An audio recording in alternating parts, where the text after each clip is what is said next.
Education, skill, research ऐसे अनेक महत्वपूर्ण क्षेत्रों से जुड़े हुए आप सभी महानुभावों का बहुत बहुत अभिनंदन। आज का ये मंथन ऐसे समय में हो रहा है जब देश अपने पर्सनल, इंटेलेक्चुअल, इंडस्ट्रियल टेम्परामेंट और टैलेंट को दिशा देने वाले पूरे इकोसिस्टम को ट्रांसफॉर्म करने की तरफ तेजी से बढ़ रहा है। इसे और गति देने के लिए आप सभी से बजट से पहले भी सुझाव लिए गए थे।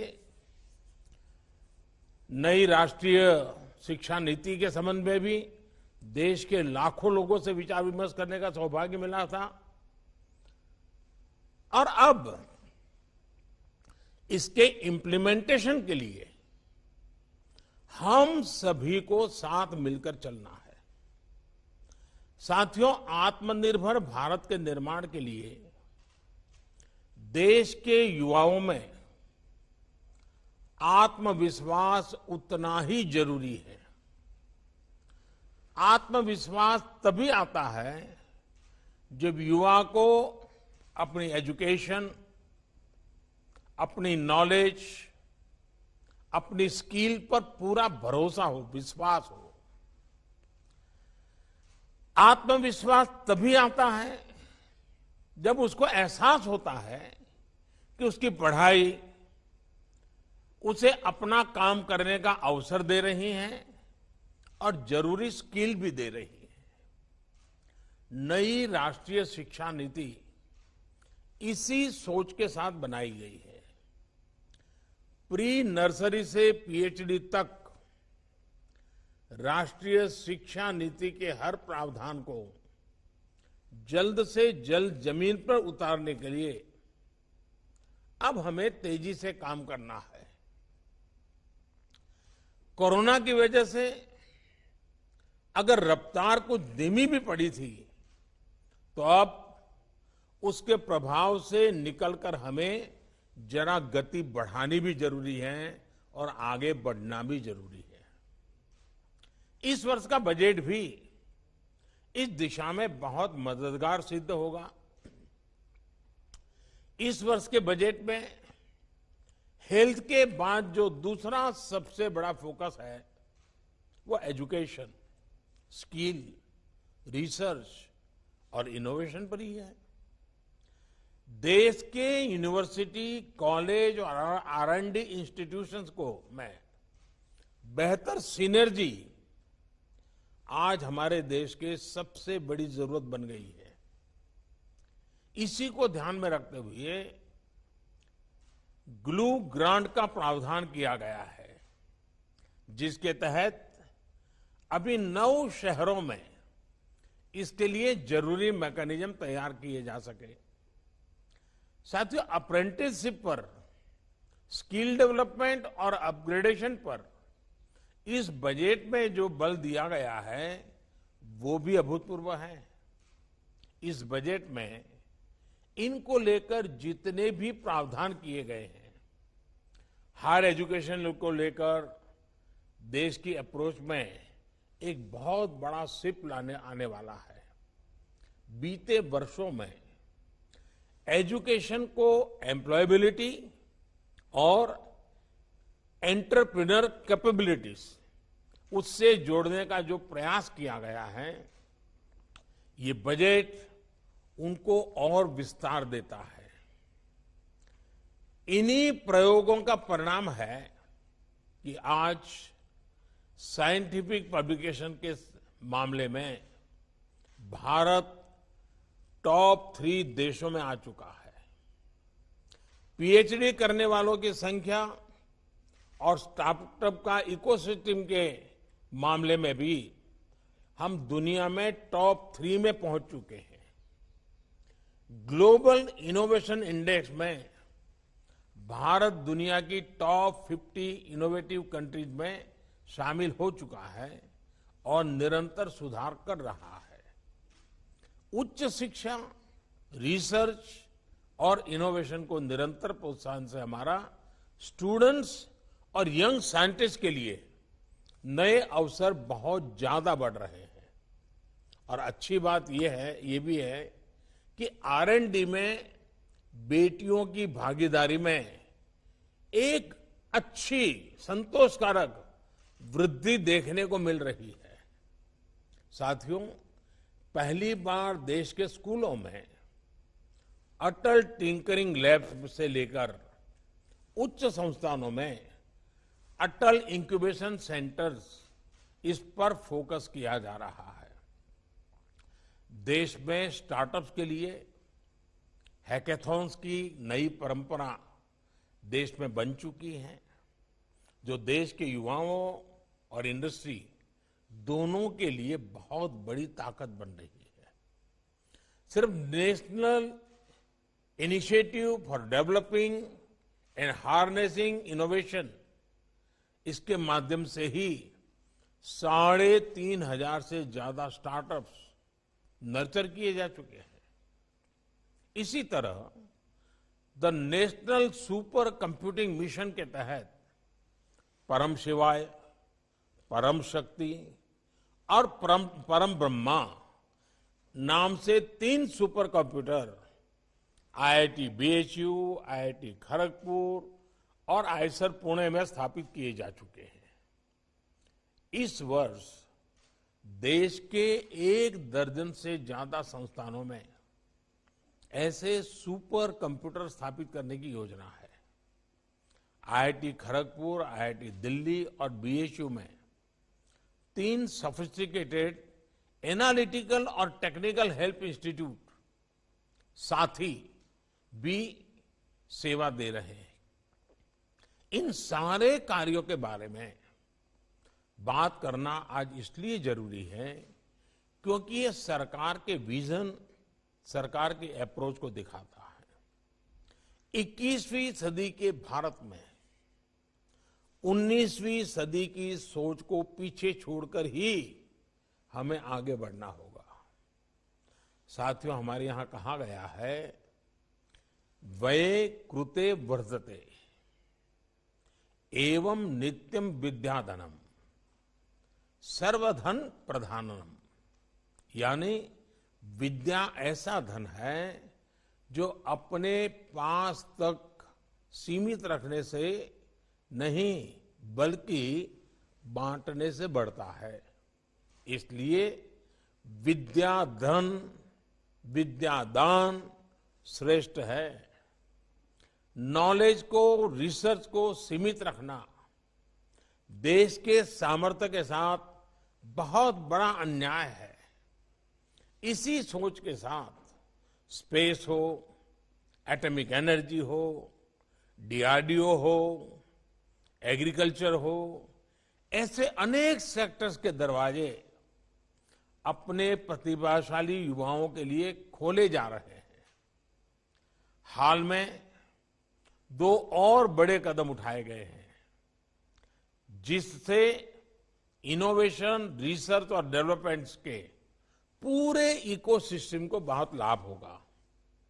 देश को पहली बार मेट्रोलॉजी से जुड़े अंतर्राष्ट्रीय मानक पर खरा उतरने वाले इंडियन सॉल्यूशंस मिल चुके हैं और ये सिस्टम लगातार मजबूत किया जा रहा है। इससे R&D और हमारे प्रोडक्ट्स की ग्लोबल कॉम्पिटेंसी में बहुत सुधार आएगा। इसके अलावा हाल में जियो स्पेशियल डेटा को लेकर भी बहुत बड़ा रिफॉर्म किया गया है। अब स्पेस डेटा और इससे आधारित स्पेस टेक्नोलॉजी को देश के युवाओं के लिए, देश के युवा एंटरप्रेन्योर्स के लिए, स्टार्टअप्स के लिए खोल दिया गया है। मेरा आप सभी साथियों से आग्रह है कि इन रिफॉर्म्स का ज्यादा से ज्यादा उपयोग करें, ज्यादा से ज्यादा लाभ उठाएं। साथियों, इस वर्ष के बजट में इंस्टीट्यूशनल मेकिंग और एक्सेस पर और जोर दिया गया है। देश में पहली बार नेशनल रिसर्च फाउंडेशन का निर्माण किया जा रहा है। इसके लिए 50,000 करोड़ रुपए का प्रावधान किया गया है। इससे रिसर्च से जुड़े संस्थानों के गवर्नेंस स्ट्रक्चर से लेकर R&D, एकेडेमिया और इंडस्ट्री की लिंकेज को बल मिलेगा। बायोटेक्नोलॉजी से जुड़ी रिसर्च के लिए बजट में 100% से ज्यादा की वृद्धि सरकार की प्राथमिकताओं को दर्शाती है। साथियों, भारत के फार्मा और वैक्सीन से जुड़े रिसर्चर्स ने भारत को सुरक्षा और सम्मान दोनों दिलाया है।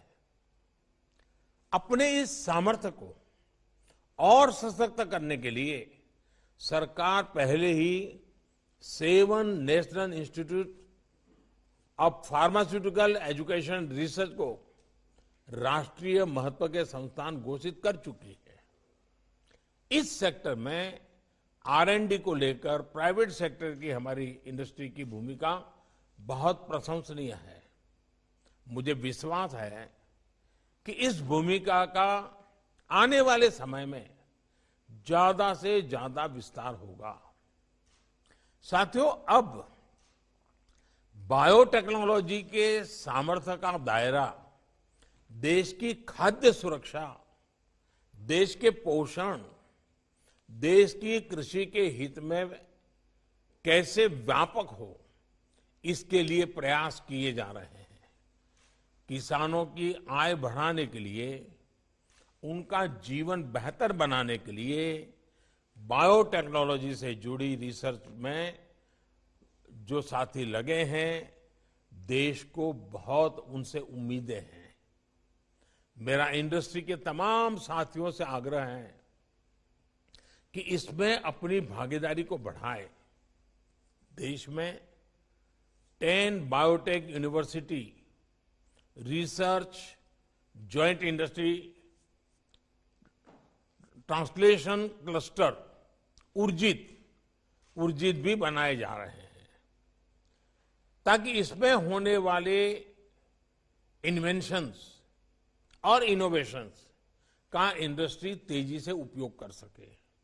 इसी तरह देश के 100 से ज्यादा एस्पिरेशनल डिस्ट्रिक्ट्स में बायोटेक किसान प्रोग्राम हो, Himalayan bio resources mission program हो या फिर consortium program on marine biological network हो, इसमें रिसर्च और इंडस्ट्री की भागीदारी बेहतर कैसे हो सकती है, इसके लिए हमें मिलकर काम करना है। साथियों, फ्यूचर फ्यूल, ग्रीन एनर्जी हमारी एनर्जी में आत्मनिर्भरता के लिए बहुत जरूरी है। इसलिए बजट में घोषित हाइड्रोजन मिशन एक बहुत बड़ा संकल्प है। भारत ने हाइड्रोजन व्हीकल का टेस्ट कर लिया है। अब हाइड्रोजन को ट्रांसपोर्ट के फ्यूल के रूप में उपयोगिता के और इसके लिए खुद को इंडस्ट्री रेडी बनाने के लिए अब हमें मिलकर आगे बढ़ना होगा। इसके अलावा समुद्री संपदा से जुड़ी रिसर्च में भी अपने सामर्थ्य को हमें बढ़ाना है। सरकार डीप सी मिशन लॉन्च भी करने वाली है। ये मिशन गोल ओरिएंटेड होगा और मल्टी सेक्टरल अप्रोच पर आधारित होगा, ताकि ब्लू इकोनॉमी के पोटेंशियल को हम पूरी तरह से अनलॉक कर सकें।